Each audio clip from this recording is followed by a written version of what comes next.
নমস্কার সকলকে। চলে এসেছি আর একটা আমার এলোমেলো দিন নিয়ে। আর সারাদিন বৃষ্টি, তার মধ্যে আমার গুড়গুড়ির গল্প শোনাবো তোমাদের। আর একটা ছোট্ট রেসিপি। এই লাল রঙের ইন্ডিটা আমার গুড়গুড়ি। গুড়গুড়িকে আমি আজ থেকে 7 বছর আগে পাই। প্রচণ্ড অশান্ত একটি বাচ্চা, কাউকেই পছন্দ করে না। বাড়ির সবাই, মা বাবা দাদা দিদি, সবাই ওর, আর কারণ নয়। গুড়গুড়িকে আমি পেয়েছিলাম আজ থেকে 7 বছর আগে। ওরা 6 ভাই বোন ছিল, ওদের সবার পার্ব হয়েছিল। তার মধ্যে আমি গুড়গুড়িকে বাঁচাতে পারি। ওকে ভালো করে সুস্থ করে আমরা সত্যি খুব আনন্দ পাই। ভগবান ওদেরকে আমার কাছে পাঠিয়েছেন ওদের সেবা করার জন্য। আমি বা আমরা যতটা পারি ওদের জন্য করার চেষ্টা করি, কোনো দিক কম রাখি না। গুড়গুড়ি এখন ভালো আছে, সুস্থ বাচ্চা। গুন্ডি আমাদের সবাই দিদি। এবার চলে আসি আমার রান্নাঘরে। আজ একটা শক্তপোক্ত জলখাবার উপমা বানাবো, যেটা খেলে অনেকক্ষণ পেট ভার থাকে। টিফিনেও নিয়ে যাওয়া যায় স্কুলে, বাচ্চারা নিয়ে যেতে পারবে স্কুলে, আর ঘরেও খাওয়া যায়। আমি 2 কাপ ডাল, মসুরির ডাল সেদ্ধ করে রেখেছিলাম নুন হলুদ আর একটু আমচুর পাউডার দিয়ে। এখন কড়াইয়ে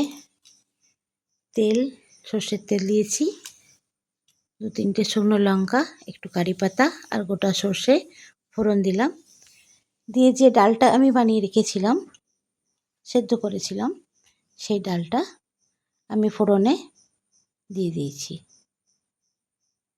এমনিতে তেঁতুল দেয়া হয়, কিন্তু এখন বর্ষাকাল, তেঁতুল খারাপ হয়ে যাচ্ছে, সেরকমভাবে রাখতে পারি না, তাই তেঁতুল দিইনি। ডাল ফুটে উঠেছে, খুব সুন্দর গন্ধ কারি পাতার। ডালটা আমি একটা অন্য পাত্রে ঢেলে রেখেছি। এবার কড়াই পরিষ্কার করে তাতে একটু সাদা তেল নিলাম।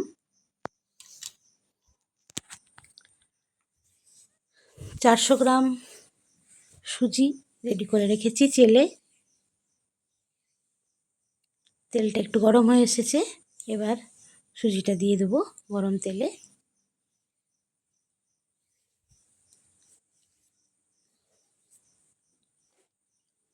সুজি ভালো করে তেলে নাড়াচাড়া করে নেব।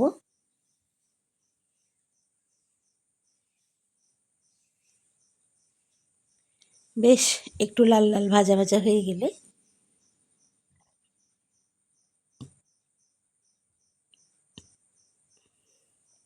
অন্য একটা পাত্রে সুজিটা ঢেলে রাখবো।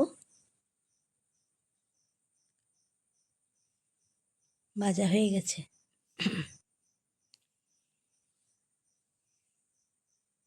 এবার কড়াই আবার পরিষ্কার করে নিয়ে তাতে একটু সর্ষের তেল দিলাম।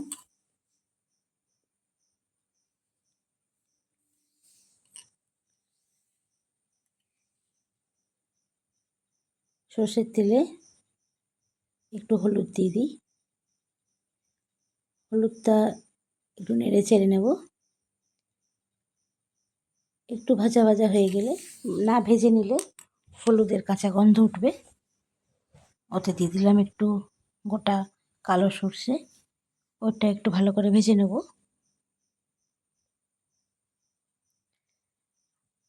তিনটে আলু পাতলা পাতলা কুচি কুচি করে আলু ভাজার মতো কেটে রেখেছিলাম। ভালো করে ধুয়ে পরিষ্কার করে জল ঝরিয়ে রেখে দিয়েছিলাম। আমি যা সবজি কাটি আমি ঝুড়ির মধ্যে রাখি ধুয়ে, যাতে জল ঝরে যায়। কড়াইয়ে দিলে ছিটকায় না তেলটা।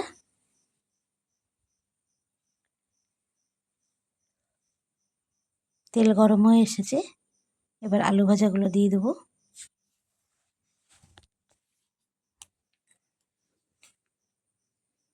ভালো করে নাড়াচাড়া করে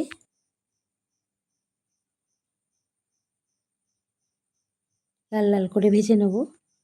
যারা এখনও আমার চ্যানেল সাবস্ক্রাইব করনি প্লিজ সাবস্ক্রাইব করে নিও।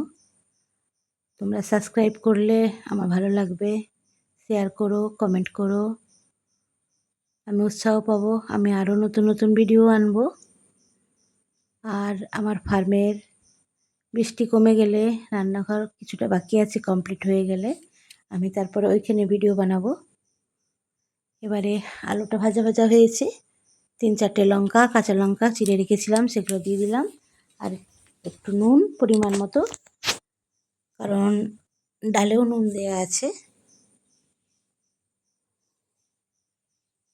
আলুটা ভাজা হয়ে গেছে। 3 কাপ জল আমি রেডি করে রেখেছিলাম একটা ঘটিতে, সেই জলটা আমি আলু ভাজাতে দিয়ে দিলাম।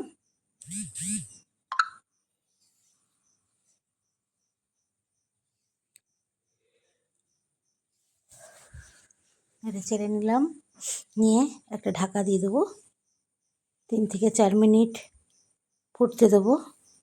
একদম পাতলা পাতলা করে কাটা আলু ভাজাগুলো, তাই সেদ্ধ হতে বেশি টাইম লাগবে না।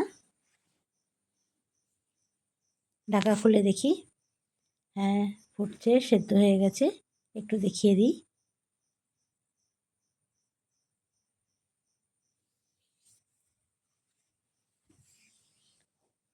যদি তোমরা আমার বাকি বাচ্চাদের গল্প শুনতে চাও তো কমেন্ট করো, আমি এক একদিন এক একটি বাচ্চার গল্প শোনাবো। আমার 7টি বাচ্চা আছে। একটু চিলি ফ্লেক্স দিয়ে দিলাম, একটু অরিগেনো না দিলেও চলে, কিন্তু আমার বাচ্চারা ভালোবাসে তাই একটু অরিগেনো দিলাম। এবার ভালো করে নেড়ে চেড়ে নিলাম, একটু ফুটুক। গ্যাসের ফ্লেমটা বাড়িয়ে দিয়েছি। ফুটে উঠেছে। এবার ভাজা সুজিটা এর মধ্যে দিয়ে দেবো।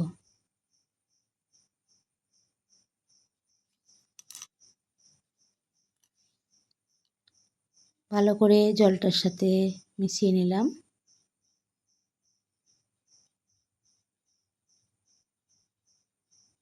সুজি জল পেলে একটু বেড়ে যায় ফলে, তাই যদি খুব বেশি শক্ত হয়ে যায় তাহলে উপর থেকে একটু জল দিয়ে দেওয়া যায়।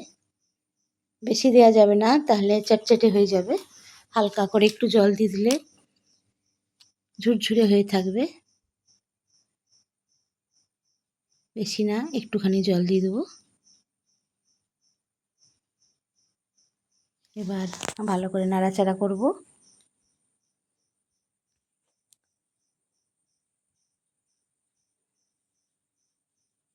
দেখো সুন্দর ঝুরঝুরে হয়ে গেছে, খুব ভালো গন্ধ উঠেছে, টকটক ঝাল ঝাল, খেতে খুব ভালো লাগে। বাচ্চাদের টিফিনে খুব সুন্দর হয়, ঘরেও খাওয়া যায়, পেট ভরা খুব খাবার। এবার খাবার পরিবেশন করে দিই।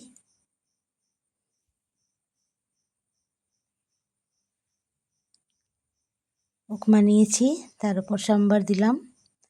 শীতকালে ফুলকপি, গাজর, মটরশুঁটি দিলে খুব ভালো লাগে খেতে ডালটা, কিন্তু এখন তো এসব আমাদের দিকে কিচ্ছু পাওয়া যায় না, তাই এরকম ডাল এটাও খুব ভালো লাগে খেতে, টকটক ঝাল ঝাল দিয়ে দিচ্ছি খেতে। ডিম সিদ্ধ আর উপমা।